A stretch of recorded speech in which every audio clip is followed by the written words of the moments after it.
નમસ્કાર દર્શક મિત્રો, સ્વાગત છે આપ સૌનું. સરદાર સાહેબ અને વીર વિઠ્ઠલભાઈ એમની સ્મરણ યાત્રામાં સામેલ થઈને એ બંને મહામના પુરુષોને શ્રદ્ધા સુમન આપીએ, આપણે કંઈક પ્રેરણા લઈએ અને આવતી પેઢી ઇતિહાસમાંથી કંઈક ગ્રહણ કરે. એવા ત્રિવિધ હેતુઓ સાથે અમારા મિત્ર રસેશભાઈ દ્વારા સંશોધિત અમે બંને મિત્રો આ શૃંખલાને રજૂ કરીએ છીએ. આનંદ એ વાતનો છે કે એને દિવસે દિવસે જબરજસ્ત પ્રતિભાવ સાંભળતો જાય છે. આ બધા ચોમાસું આવે ને દેડકાઓ ડરાવું ચાલુ થાય એમ સરદાર સાહેબના આ ભક્તો ક્યાં સંતાઈ ગયા છે. હું તો એમ માનતો હતો કે આ સિરીઝને એટલો જબરજસ્ત પ્રતિસાદ મળશે કે એ ઐતિહાસિક હશે. ઐતિહાસિક ચોક્કસ છે, કારણ કે આ જે બધા કહેવાતા સરદાર ભક્તો છે એમને આમાં કંઈક પ્રાપ્તિ નહીં લાગતી હોય એટલે બહુ જોવાનું એમને ફાવતું નથી. અને જે જોવે છે એનાથી અમને સંતોષ છે, કારણ કે we believe in quality and not in quantity. અમે તો મહેનત કરીશું. એક ઇતિહાસ ચિત્રાંકિત થઈ રહ્યો છે એનો અમને આનંદ છે. આજે નહીં તો આવતીકાલે, આ પેઢી નહીં તો આવતી પેઢી, કોઈકના માટે તો કંઈક મૂકતા જવાના. અને એટલે આજે મારે તમને એ પણ અપીલ નથી કરવી કે તમે સબસ્ક્રાઇબ કરજો, તમારા દોસ્તોને આમાં જોડજો. કશું ના કરતા, તમે સાંભળજો અને આમાંથી કંઈ ગ્રહણ કરી શકાય હોય તો ગ્રહણ કરજો. તમારા પુણ્યબળનો ઉદય થયો હશે તો એ સૂચશે, અને નહીં થયો હોય તો પછી હરિઓમ તત્સત. સરદાર સાહેબની વાત કરતા હોય ને સરદાર સાહેબની માફક આપણે આખા બોલા ના થઈએ તો ચાલે નહીં. આજે વાત કરવી છે સરદાર સાહેબની. જેમ ખેડૂતોને બારડોલી સત્યાગ્રહમાં ભીખીબેને સરદાર સાહેબને સરદારનું બિરુદ આપ્યું, એમ સરદાર સાહેબને આજે વાત કરવી છે આપણે એમના દિલમાં જે શ્રમિકો માટેનો પ્રેમ હતો, મજદૂરો માટેનો પ્રેમ હતો.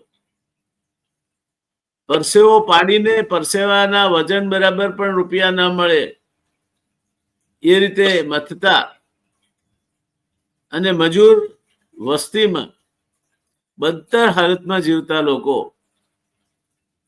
એમના માટે જે પ્રેમ હતો એની આજે આપણે વાત કરવી છે. સરદાર સાહેબ એમના પણ હતા. સરદાર સાહેબે અમદાવાદ બ્યુરો નગરપાલિકાના પ્રમુખ તરીકે એમની પણ ચિંતા કરી. સરદાર સાહેબે એમની પણ વાત કરી છે. અને એટલે શરૂઆત કરવાનું કામ આપણે રસેશભાઈને સોંપીશું કે સરદાર સાહેબ અને મિલ મજદૂર એટલા માટે કહું છું કે અમદાવાદમાં એ વખતે મોટા ભાગના મજદૂરો મિલમાં મજદૂરી કરતા હતા અને એમાંથી જ મજૂર મહાજનનો જન્મ થયેલો. પૂજ્ય મહાત્માજીના આદર્શો પ્રમાણે એમની દેખરેખ નીચે શંકરલાલ બેંકર અને અનસુયાબેન સારાભાઈએ આ મજૂર ચળવળ ની શરૂઆત કરી હતી. એક ગર્ભશ્રીમંત વ્યક્તિ શંકરલાલ બેંકર, જે સંપૂર્ણપણે પાશ્ચાત્ય સંસ્કૃતિથી રંગાયેલા હતા, અને એક પૈસા શું કહેવાય, લક્ષ્મી શું કહેવાય, એ અમાપ લક્ષ્મીમાં આળોટીને મોટી થયેલી મિલ માલિકની દીકરી અંબાલાલ સારાભાઈ, અનસુયાબેન, આ બેના દિલમાં રામ જાગ્યો અને બે મજૂરો માટે કામ કરવાનું નક્કી કર્યું. પ્રસંગ એક દિવસ એવો બન્યો કે અનસુયાબેન બેઠા હશે ને ત્યાં એમણે જોયું કે જીવતા નરકંકાલો જેવી એક મજૂરોની લાઈન ચાલી આવે છે. બાળકોના મોઢા પર નૂર નહીં, જટિયા વિખાયેલા. ને એમણે પૂછ્યું કે ક્યાંથી આવો છો? એટલે કે મજૂર છીએ અમે. તો કે આ દશા કેમ છે તમારી? આંખો લાલ છે, કઈ તમારા ચહેરા પર નૂર નથી દેખાતું. એટલે કે 3 પાળી સતત કામ કર્યું ને મેં એટલે. અને અનસુયાબેનના મનમાં હરેરાટી બોલી ગઈ કે અરે આવા માસૂમ બાળકો, અને બાળકો પણ બાળ મજૂરો પણ ચાલતા એમાં પાછું. અને એમણે નક્કી કર્યું કે નહીં, આમના માટે કંઈ કરવું પડશે. એટલે પહેલા તો મજૂર વસ્તીમાં ગયા અને એમણે માન્યું કે શિક્ષણ એ જ કોઈ પણ સમાજના ઉત્થાન માટેનું પાયાનું સાધન છે. એટલે એમણે એક મિલની ચાલીમાં શાળા શરૂ કરી. બાળકો આવે અને નવરાવે ધોરાવે એનું માથું વળી આપે. સ્વચ્છતાના પાઠ એમણે જાતે શીખવાડવાના શરૂ કર્યા. અને એમાંથી મજૂર મહાજન સંસ્થાનો વડલો ખાસું 100 વર્ષ સુધી વિસ્તર્યો. અનેકોને આશ્રય આપ્યા એણે. ગુલઝારીલાલ નંદાથી માંડીને ખંડુભાઈ દેસાઈ જેવા, અરવિંદ બુચથી માંડીને સોમનાથ દવે જેવા અનેક મજૂર આગેવાનોને આ ચળવળે જન્મ આપ્યો. એક આડ વાત કરી લઉં. પહેલી વિધાનસભાની ચૂંટણી આવી 1952માં. મોરારજીભાઈ એમનું વતન, ત્યાંથી ચૂંટણીમાં ઉભા રહ્યા. સામે અમૂલક દેસાઈ હતા. એમને ચૂંટણીના આગલા દિવસે પત્રકારોએ પૂછ્યું કે તમને તો ચૂંટણીના પરિણામની ચિંતા જ નહીં હોય, બરાબર ને? ત્યારે મોરારજીભાઈનો જવાબ હતો કે નહીં, ચિંતા ચૂંટણીના પરિણામોની તો જરાય નથી, એ તો નિશ્ચિત છે, મારો સામેવાળો હારવાનો છે, પણ એની ડિપોઝિટ જાય છે કે નહીં એ જાણવા મને ઇંતજારી છે. અને દર્શક મિત્રો, મોરારજીભાઈ દેસાઈ એ ચૂંટણી હારી ગયા 800 મતથી. અને ત્યાર પછી અસારવા મત વિસ્તારમાંથી, મજૂર એરિયામાંથી ચૂંટાયેલા મજૂર મહાજનના આગેવાન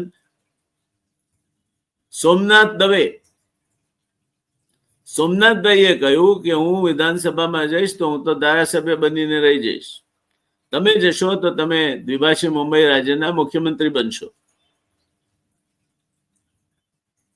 એટલે એમણે રાજીનામું આપ્યું. મોરારજીભાઈ પેટા ચૂંટણી લડ્યા, ચૂંટાયા, મુંબઈ પહોંચ્યા અને દ્વિભાષી મુંબઈ રાજ્યના બાળાસાહેબ ખેર પછી બીજા મુખ્યમંત્રી બન્યા. આ મજૂરો જેને દ્વિભાષી મુંબઈ રાજ્યને એનો મુખ્યમંત્રી આપ્યો, હાર્યા પછી જીતાડ્યો એને. આવો અપસેટ એ બળવંતરાય મહેતાના કિસ્સામાં પણ થયેલો. એ પણ એક જુવાનડા જેવા પ્રજા સમાજવાદી પક્ષના કાર્યકરના હાથે હારી ગયા હતા અને પછી પેટા ચૂંટણીમાં જીત્યા અને વિધાનસભામાં પહોંચ્યા. કહેવાનો મતલબ એ છે કે અતિ આત્મવિશ્વાસ કે અભિમાનમાં રાચવું એ પડતીની નિશાની છે. આ બે મહાનુભાવોનો દાખલો જોઈએ તો એ સ્પષ્ટ થાય છે. કેટલાક અતિ આત્મવિશ્વાસ ને અભિમાનમાં રાચતા માણસો થોડાક સમય માટે આજ્ઞાની માફક ઝબૂકી જતા હોય છે. અને લાંબા ઇતિહાસની કાળગર્તામાં હું 10, 15, 20 વર્ષ એ ટૂંકો ગાળો ગણું છું. ઇતિહાસ એમને કઈ રીતે યાદ રાખે છે વધારે અગત્યનું હોય છે. આ મજૂર આગેવાનો એવા નિષ્ઠાવાન હતા કે જ્યારે શ્યામાપ્રસાદ વસાવડા નેશનલ ટેક્સટાઇલ કોર્પોરેશનના અધ્યક્ષ બન્યા, દિલ્હીમાં એમને બંગલો મળ્યો, ઓફિસ મળી, ત્યારે એમણે એર કન્ડિશન નખાવવાની સ્પષ્ટ ના પાડી હતી કે હું ખોટ કરતી મિલોનો નેશનલ ટેક્સટાઇલ કોર્પોરેશનનો ચેરમેન, મને આ વૈભવ ન પોસાય. આ મજૂર ચળવળનો સંસ્કાર હતો. અને ખંડુભાઈ દેસાઈ હૈદરાબાદના ગવર્નર બન્યા ત્યારે થોડા દિવસ તો એમના કુટુંબ બધું સાથે હતું, એમના દીકરી પત્ની બધા. પછી બહુ જ શાંતિપૂર્વક એમણે એમને સમજાવીને કહ્યું કે તમે પાછા વતનમાં જતા રહો. અહીં ગવર્નર હાઉસમાં જે રાજાશાહી સવલતો છે, જે રાજાશાહી જીવન પદ્ધતિ છે, એની તમને ટેવ પડશે તો ભવિષ્યમાં મુશ્કેલ થશે. એટલે એમણે દીકરીને પત્નીને પાછા મોકલી દીધા. આ મજૂરોના નેતાઓ હતા. ઇન્દુલાલ યાજ્ઞિકના કિસ્સામાં એ જયારે શ્યામાપ્રસાદ વસાવડા સામે ચૂંટણી લડતા હતા, બોમ્બે હાઉસિંગ કોલોનીમાં વાતાવરણ અત્યંત ઉગ્ર હતું. ઇન્દુ ચાચાને સ્પષ્ટ કહેવામાં આવ્યું હતું કે તમે ત્યાં જશો નહીં, પણ ઇન્દુ ચાચા મગજનો ફરેલો માણસ. એ બોમ્બે હાઉસિંગ કોલોનીમાં ગયા. શ્યામાપ્રસાદની સભા પૂરી થઈ હતી. હજુ ટોળા ફરતા હતા, ઉશ્કેરાટ હવામાં હતો. ત્યાં એમણે સ્ટેજ સંભાળ્યું અને મજૂરો બધા શ્યામાપ્રસાદ વસાવડા જે મજૂર મહાજનના પ્રમુખ હતા એમને સાહેબ કહેતા હતા. અને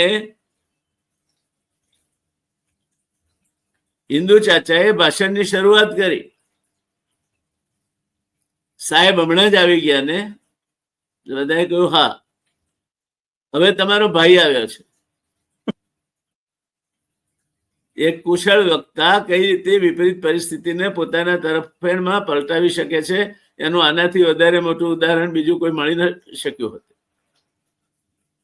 અને ઇન્દુ કાકા જીતી ગયા એ ચૂંટણી. અશક્ય શક્ય બન્યું. આ બધી વાતો એટલા માટે મેં કહી કે મજૂરોના નેતાઓ સાથે અને મજૂરો સાથે જોડાયેલી છે. દેશમાં સૌથી વધુ વખત કાર્યકારી વડાપ્રધાન રહેલા ગુલઝારીલાલ નંદા મજૂર મહાજનના પ્રમુખ હતા, મજૂર ચળવળના અગ્રણી હતા. એમને બાવો બનાવનાર શંકરલાલ વેંકર, નહીં તો એ અર્થશાસ્ત્રના વિદ્યાર્થી. એમને સ્કોલરશીપ મળી હતી રિસર્ચ કરવા માટે. અલ્હાબાદ થી આવ્યા હતા મુંબઈમાં અને એમણે અમને રંગી નાખ્યા ગાંધી બાપુના રંગે. અને એક ઓલિયો નેતા મળ્યો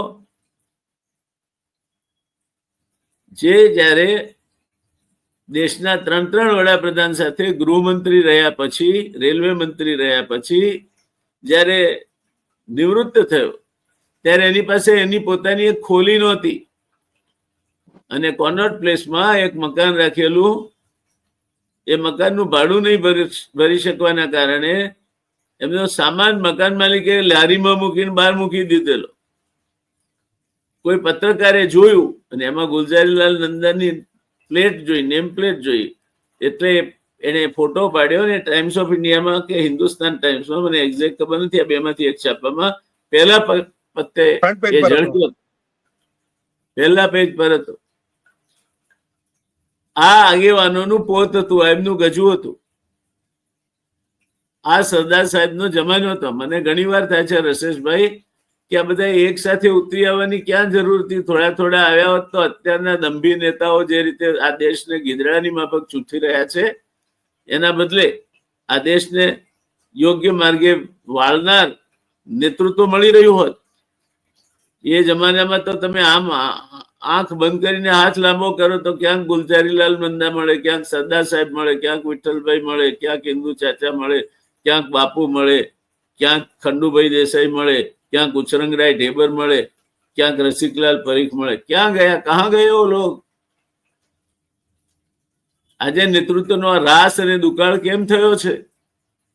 એનું કારણ છે સાહેબ, બેની કમ્પેરિઝન થાય ને એટલા માટે, બે યુગની કમ્પેરિઝન થાય ને એટલે એક જમાનો આખો એમનો આવી ગયો.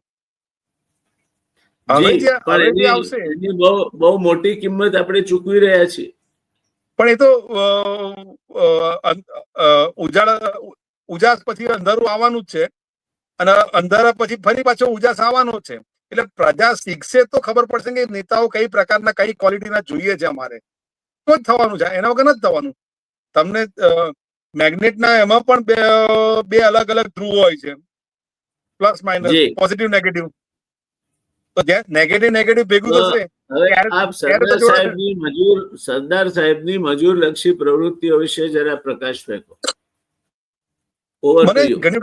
મને ઘણી વખત એવું થાય કે સરદાર સાહેબ કેટલા વિભાગોમાં કામ કરી ચુકેલા છે, કેટલા લોકો સાથે કામ કરી ચુકેલા છે, કે એમ એક આશ્ચર્યજનક લાગે એક વ્યક્તિ આટલું બધું કામ કેમનું કરે છે. ખેડૂતોના નેતા તો સરદાર સાહેબ, મજૂર મહાજન સંઘની ડિટેલ વાંચીએ તો સરદાર સાહેબ. તો સરદાર સાહેબ કેટલી જગ્યાએ કામ કરેલું છે, ને નાનું નહીં, આમ લોકોના હિતોને રક્ષણ કરવા માટેનું કામ કરેલું છે. એવું જ એક વાત કરે કે અમદાવાદ એ જમાનાનું માન્ચેસ્ટર ગણાતું હતું ભારતનું. અમદાવાદમાં જે કાપડની મિલોનો ઉદ્યોગો હતા, એ લોકોના મજૂરોની બહુ જ ખરાબ હાલત હતી. અને એ સરદારે 1920માં જયારે અમદાવાદ મ્યુનિસિપાલિટીમાં હતા ત્યારે જ એમને આપેલી. અને ધીમે ધીમે એ લોકોનો કેવી રીતે ઉધાર ઇન ધ સેન્સ કે એમને સારી સુવિધાઓ અને એક પીઠબળ પૂરું પાડવું કે એમનું ધારાધોરણ ને એમની ગુજરાત સારી રીતે ચાલી શકે, એ બાબતે 1920માં વિચારતા થઈ ગયેલા. આજના જમાનામાં આપણે સ્વચ્છતાની વાતો કરીએ છીએ, એ સરદાર સાહેબે 1920માં આ લોકોના મોહલ્લાઓમાં જઈને ગંદકીનું સામ્રાજ્ય જે હતું સરદારે નજર જોયું છે. અને એને સુધારવા માટે એક બેરિસ્ટરે બાથરૂમો બનાવડાયા. આજે પણ એક શૌચાલય અભિયાન ચાલેલું, એટલે કહી શકાય કે આજે પણ બાથરૂમો બની રહ્યા છે. પણ એમાં એ જમાનાના બાથરૂમમાં સરદાર સાહેબનું નામ નતું લખાયું એ યોજનાઓ પાછળ ને બધે, પણ સરદાર સાહેબ એ લોકોના ઉદ્ધાર માટે કામ કરે. સરદાર સાહેબની તકતીઓથી ગુજરાત ભરેલું પડ્યું હોત. આ તકતી ગેલાઓ, ફોટોગ્રાફ ગેલાઓ અત્યારે જે કરી રહ્યા છે, ભાન ભૂલેલાઓ, એવું સરદાર સાહેબે નહોતું કર્યું. એટલે અને સરદાર સાહેબે આ મજૂરોની માંગણીઓ પાછળનો એમનો હેતુ અને બધું જ બાથરૂમ નાવણિયાઓ, એટલે દસ્તાવેજ એવું કે નાવાની સવલત એટલે તો પાયાની સવલત કહેવાય. નાવણીયું ના હોય, એ નતું ના હોય મજૂર વસ્તીમાં. અને જે સરદાર એવું માનતા કે જે માણસ દેશ માટે પરસેવો પાડે છે એને ગંદકીમાં જીવવાનો કોઈ હક જ નથી. મજૂરોને વિશ્વાસ અપાયો કે એવું થયું કે આ કોઈ મોટો માણસ નથી, આપણા જેવો જ આપણો ગણાય તેવો માણસ છે. મજૂરોને પણ એવો વિશ્વાસ થયો જયારે સરદાર સાહેબે આ લેવલ પર કામ કર્યું ત્યારે. એટલે કહેવાનો આશય શું છે કે જેવી રીતે આપણે વાત કરી, સરદાર સાહેબ પૂજ્ય અંશુબેન અને શંકરલાલ બેંકર સાથે ગલીએ ફરેલા, જે આપણે હમણાં વાત કરી બંને જણની. તો આ વ્યક્તિ કે એ ધૂળિયા રસ્તાઓ પર પણ ફરી અને તમે વર્ણન કરવા જશો ને તો પહોંચી જ નહીં વળાય. હકીકત સરદાર સાહેબના નામે તમે એક 15 દિવસની સપ્તાહ ના કહેવાય પખવાડિક બેસાડો ને તો પણ સરદાર સાહેબને ન્યાય નહીં આપી શકાય. અને સરદાર સાહેબે આ પોસ્ટના કર્મચારીઓ, રેલવેના કર્મચારીઓ, આ બધાને આવરી લઈને એક મજૂર મહાજન સંઘ ઉભું કર્યું. અને એ વખતે પાછો પેલો ચોપાનિયાઓ ફરતા થયા સરદારની વિરુદ્ધમાં, કે લીલા ચોપાનિયા મૂડીવાદીઓના પ્રતિનિધિ છે, શેઠિયાઓના પ્રતિનિધિ છે, એવું લીલું ચોપાનિયું બહાર પડ્યું. સાહેબના નામે લીલું ચોપાનિયું બહાર પડ્યું. અને સરદાર સાહેબ એની સામે જવાબ આપ્યો, આપણે થાક્યા છીએ, થાક તો લડનારને લાગે, જોનારાને થાક નથી લાગવાનો. તમાશો જોનારને તમાશો બંધ થાય એટલે નિરાશ થવાનું જ થશે. લડવૈયાઓ તો લડાઈ બંધ કરવી પડે, પણ વળી વ્યૂહરચના બદલવી જોઈએ. એ રીતે તો થાકતો નથી, નિરાશ નથી થતો. એટલે સરદાર એ જોમ જુસ્સો પણ પૂરો પાડતા હતા કે મજૂરોને એક સૈનિક કહીને જ સંબોધેલા. એટલે વિરોધીઓને તો જડબાતોડ જવાબ આપી દીધેલો કે ભાઈ તમારે આ લોકો માટે તો કંઈક ને કંઈક કરવું જ પડશે. અને 1937માં જયારે પ્રાંતિક સરકારો બની અને મજૂરોની આર્થિક સ્થિતિ સુધારવા માટે માંગ ઉઠી, તો સરકારે કમિટી પણ નિમેલી અને અમદાવાદના માલિકોને નહોતું ગમેલું. ત્યારે સરદારે બધાને બંને વચ્ચે બેલેન્સ કરી અને સમજાવ્યું કે આ તમારો જે સંબંધ છે પિતા પુત્રનો સંબંધ છે, એમાંથી એક નહીં ચાલે તો તમારું બંનેનું ગાડું નથી ચાલવાનું. અને આખા દેશમાં જો મજૂરોને પગાર સમાન ધોરણો છે તો અમદાવાદના કારણે, અમદાવાદમાં જે સમાન પગાર ધોરણો થયા એના લીધે એક આખું એક તંત્ર બદલાયું. નહીં તો આ વસ્તુ બનત જ નહીં. અને દર્શક મિત્રો, શાળ ખાતામાં આખા દેશમાં જે સમાન પગાર ધોરણો છે એ અમદાવાદનું મજૂર મહાજનનું મોડેલ છે ને એ ઘડવામાં સરદાર સાહેબ નું પાયાનું માર્ગદર્શન હતું. એટલે સરદારને માત્ર કામ જ નહીં કર્યું, કામ આગળ ચાલીને કર્યું, ક્ષમતાથી કર્યું, કરુણાથી કર્યું. અને જરૂર પડે જણાય સરદાર એટલે કડક જ, ઉગ્ર જ, એ તો ખરાબ ભર બપોરનો તાપ એવું નહોતું. સરદાર શરદ પૂર્ણિમાના ચંદ્રની શીતળ ચાંદની પણ હતા. અને એ એમણે જે ઇન્ટુક અને આ સંસ્થાઓની સ્થાપના કરી, શાળ ખાતાના પગારો જે આખા દેશમાં આજે એક સરખા છે, જે અમદાવાદ મોડેલ ઉપર સ્થપાયા છે, એના પાછળ સરદાર સાહેબની દીર્ઘદ્રષ્ટિ હતી. અને એટલે સરદાર સાહેબ છતાં આ બધું કરવા છતાં રશેશભાઈ સરદાર સાહેબને એમના એડવર્સરીઝ જે કહેવાય ને, એમના વિરોધીઓ, એમણે એમને બિરુદ આપ્યું હતું હિટલરનું, કે સરદાર હિટલર શાહી ચલાવે છે. ત્યારે સરદાર સાહેબે બહુ સરસ જવાબ આપ્યો હતો કે છાપામાં હું હિટલર થવાનો દાવો કરું છું એમ કહે છે, મારે નથી હિટલર થવું, મારે નથી મોટી પદવીઓ જોઈતી, મને ખેડૂતોએ સરદાર ગણ્યો છે, એ પદવી બજારમાં વેચવા જાવ તો દામ ઉપજવાના નથી. આજે તો ઘર ઘર કી સરદારી હૈ. કેટલી એમની દીર્ઘદ્રષ્ટિ કેટલી. આજે આ જ થયું છે ગામડામાં. પહેલા 2-4 વડીલોની નેતાગીરી ચાલતી, આજે ગામડામાં ઘેર ઘેર નેતા થઈ ગયા છે અને પરિણામે ગામડાઓની દુર્દશા થઈ છે. એક લબરમૂછ્યો છોકરો ગામના વડીલને કહી દે કે તમે તમારા નેતાઓ તો ઘરે રહ્યો, તમારું ઘર સંભાળો, અહીં પંચાયત કરવા નહીં આવવાનું. આ સરદારને ખબર હતી કે આ થવાનું છે. એટલે સરદારને ભવિષ્ય દીવા જેવું ચોખ્ખું દેખાતું હતું. અને સરદારે એક વસ્તુ કહી, રશેશભાઈ, એ બહુ ધ્યાનમાં રાખવા જેવી છે. સરદારે કહ્યું કે મજૂર સંબંધો શાંત હશે તો જ વિકાસ થશે. મુંબઈમાં મજૂર સંબંધો હિંસક અને ઉગ્ર બન્યા, તેના કારણે મુંબઈમાં ઉદ્યોગોને નુકસાન થયું છે. અને છેવટે આરજે મહેતા અને દત્તા સામંતની જયારે આખી લડાઈ ચાલી ત્યારે મુંબઈમાંથી ઉદ્યોગો હિજરત કરીને ગુજરાતમાં આવ્યા. આ પરિસ્થિતિ છે જે સરદાર સાહેબને દેખાતું હતું કે આ થશે. બરાબર છે. એટલે અમદાવાદના મજૂર મહાજન સંઘનો ઇતિહાસ માત્ર પગાર વધારાનો ઇતિહાસ નથી, પણ માનવીય ગૌરવનો ઇતિહાસ છે. સરદાર પટેલે મજૂરોને માત્ર રોટલો જ નહીં પણ ઓટલો અને આત્મસન્માન પણ આપ્યા. એ એમનું યોગદાન છે મજૂર પ્રવૃત્તિમાં. એટલે આજે પણ કોઈ મજૂર પેલો અવાજ ઉઠાવે ત્યારે એના સામે પેલું લીલું ચોપાનિયું શબ્દ વપરાય છે. લીલું ચોપાનિયું એ સરદાર સાહેબ સામેનો આક્ષેપ હતો કે એ મૂડીવાદીઓના પ્રતિનિધિ છે અને એમને મજૂરની કઈ પડી નથી, જેમાં કોઈ તથ્ય નહોતું. સરદારને જેટલી ખેડૂતોની પડી હતી એટલી જ મજૂરોની પણ પડી હતી. અને કિસાન અને મજદૂર એ આ દેશના 2 અગત્યના ઉત્પાદક અંગો છે.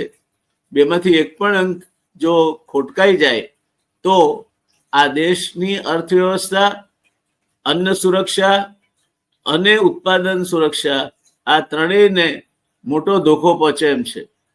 એટલે સરદાર સાહેબ માત્ર રાજકારણ જ કરતા હતા અને સત્યાગ્રહો જ કરતા હતા અને લડાઈઓ જ લડતા હતા ને એવું નથી.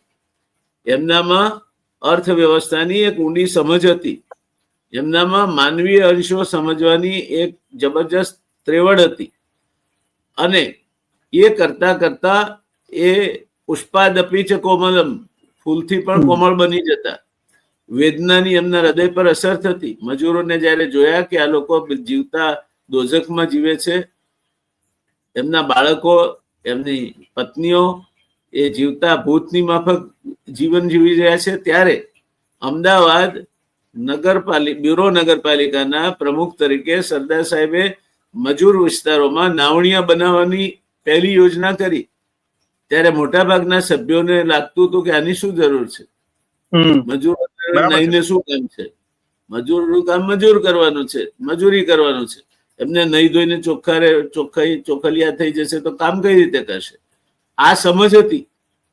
એ સમજમાંથી બહાર કાઢનાર કોઈ હોય તો એ વ્યક્તિનું નામ હતું સરદાર વલ્લભભાઈ પટેલ. અને આ સરદાર વલ્લભભાઈ પટેલ એ આજે એક છાપ બહુ સ્પષ્ટ રીતે દૂર થાય છે. આજે આપે જે એપિસોડ લખ્યો છે એમાં કે માત્ર ખેડૂતોના બારડોલી સત્યાગ્રહના કારણે સરદાર નહોતા, માત્ર આઝાદીની ચળવળનું આંદોલનના નેતાગીરી કરી માટે સરદાર નહોતા. સરદાર ખેડૂતોના પણ એટલા જ હામી હતા, ગરીબોના પણ એટલા જ હામી હતા. અને પૂર રાહતનું કામ એમણે જે કર્યું છે એ તો આપણે ફરી ક્યારેક ચર્ચા કરીશું, ન ભૂતો ન ભવિષ્ય. અને એ કર્યા પછી પણ બિલકુલ નિસ્પૃહતાપૂર્વક કૃષ્ણાર્પણ, ઇદમ ન મમ, આ મારું નથી કહીને બ્રિટિશ સરકાર એમને એવોર્ડ આપવા માંગતી હતી. એમણે સાભાર અસ્વીકાર કર્યો હતો કે મેં માનવતાનું કામ કર્યું છે, અમે તમારા સામે લડીએ છીએ, અમારે તમારી ગુલામીમાંથી મુક્ત થવું છે, તમારો કોઈ માન અકરામ મને ખપે નહીં. અત્યારે તો મોટા મોટા બેનરો લાગ્યા હોત. હા, અત્યારે તો જમાનો જ પબ્લિસિટીનો છે. અને માર્કેટિંગનો પહેલો સિદ્ધાંત છે રસેશભાઈ કે જે પ્રોડક્ટ નબળી હોય એને માર્કેટિંગનો સપોર્ટ જોઈએ, એને જાહેર ખબરનો સપોર્ટ જોઈએ, અને પેકેજિંગ સારું જોઈએ. એ નબળી પ્રોડક્ટને ઢાંકવા માટેના આમ જરૂરી માર્કેટિંગના અંગો છે, પણ નબળી પ્રોડક્ટ તો વધારે જરૂરી છે. જ્યારે સરદાર સાહેબ તો 100% સોનું હતા. સરદાર સાહેબ આ માન અકરામ સ્વીકારવાની, જે વાઇસરોય એમને બહુમાન કરે, એમને ઇલકાબ આપે, ઘસીને ના પાડી દીધી, ભાઈ અમે તો તમારી સાથે લડીએ છીએ, અમારે તમારો એવોર્ડ ના જોઈએ. એની વાત કરીશું, આપણે તે વાત કરીશું. એ વાત પણ ઐતિહાસિક છે અને સાંભળવા જેવી છે. તો મને લાગે છે રસેશભાઈ, આપની સંમતિ હોય તો આજે આપણે મજદૂર ચળવળ અને સરદાર, મજદૂરોના સરદાર અને એમના માટેની અનુકંપા, અનસુયાબેન અને શંકરલાલ બેન્કર સાથે રહીને એમણે ચાલીઓ ખૂંદી, ગંદા મજૂર વિસ્તારોમાં જાતે ગયા, નગરપાલિકાના પ્રમુખ તરીકે એમણે એમની વેદનાઓ પારખી, અને એક નાનું તો નાની પણ નાવણિયા જેવી વ્યવસ્થા એમને કરી આપી કે જેથી નાહી શકે. અનસુયાબેને મજૂર વિસ્તારોમાં બાળકો માટે સ્કૂલ શરૂ કરી કે જેથી એમના બાળકો કમસે કમ અક્ષર જ્ઞાન પામે, અને એમને નવરાવતા ધોવરાવતા અને સ્વચ્છ રહેતા શીખવાડે. આ પાયાના કામો હતા. એ જમાનામાં થયા ત્યારે આપણે આજના આધુનિક ભારતમાં જીવી શકીએ છીએ. આ ક્યારે સમજીશું આપણે? અને એટલે સમાપનમાં દોસ્તો મારે કહેવું છે, મેં પહેલા પણ કહ્યું, મને દુઃખ થાય છે કે સરદાર સાહેબને લગતી વાત હોય અને આટલી રિસર્ચ કરીને તમારી સામે મુકાતી હોય ત્યારે તમે એટલા નિંભર છો કે તમારા દોસ્તારો સુધી પણ એ જાય નહીં એની ખાતરી રાખો છો. કેમ શેર નથી થતી? એટલી શેર થવી જોઈએ કે રસેશભાઈને શેર લોહી ચડે. પણ આપણે તો મારે શું ને મારું શું? સરદાર સાહેબના નામે ક્યાં આપણને ઇનામ મળવાનું હતું, અકરામ મળવાનું, ક્યાં ચૂંટણીની ટિકિટ મળવાની હતી, ક્યાં ચૂંટણી જીતવાના હતા? તો માટી પગાવો, તમે સરદાર સાહેબનું નામ દેવાને લાયક નથી. સરદાર સાહેબના વારસદાર કહેવાની તો વાત દૂર રહી. સરદાર સાહેબનું નામ પણ તમારા મોંમાં શોભતું નથી. અમને કઈ તમે શેર કરશો એટલે કઈ આ ચેનલને કઈ પૈસા નથી મળતા. અમે પૈસા માટે આ નથી કરતા. ઘણા રસ્તા છે પૈસા કમાવાના બીજા. પણ દેશની આવતીકાલની પેઢી, દેશનો એક એવો મહામાનવ જેણે આપણા વચ્ચે રહીને, આપણે બાપુને નહીં જાણીએ, આપણે ગુલઝારીલાલ નંદાને નહીં જાણીએ, આપણે સરદાર સાહેબને નહીં જાણીએ, આપણે વિઠ્ઠલભાઈને નહીં જાણીએ, આપણે ઇન્દુ ચાચાને નહીં જાણીએ, આપણે ઉછરંગરાય ઢેબરને નહીં જાણીએ, કોને જાણીશું આપણે? તો તમે જાણો, તમારી આવનાર પેઢીઓ જાણે, એ માટે અમે બે મિત્રો પરિશ્રમ કરીએ છીએ અને જ્યાં સુધી અમને એક સાંભળનાર છે ત્યાં સુધી કરતા રહીશું. જેને સરદાર સાહેબમાં શ્રદ્ધા ના હોય ને એવા સાંભળવા વાળા નથી જોઈતા. તો રશેશભાઈ, મને લાગે છે આજના એપિસોડને આપણે સમાપન તરફ દોરી જઈએ. આપ કાંકરોલી જેવા સરસ મજાના તીર્થના દર્શનાર્થે જઈ રહ્યા છો. આપ ત્યાં તીર્થસ્થાન સાથે જોડાયેલા છો વ્યવસ્થાપક તરીકે. તો આપને શુભકામનાઓ. બધા દર્શક મિત્રોને ભગવાન સદબુદ્ધિ આપે એવી પ્રાર્થના કરજો અને એમાં મને સૌથી પહેલી આપે. તો ખૂબ ખૂબ આભાર. ધન્યવાદ. ભારત માતા કી જય.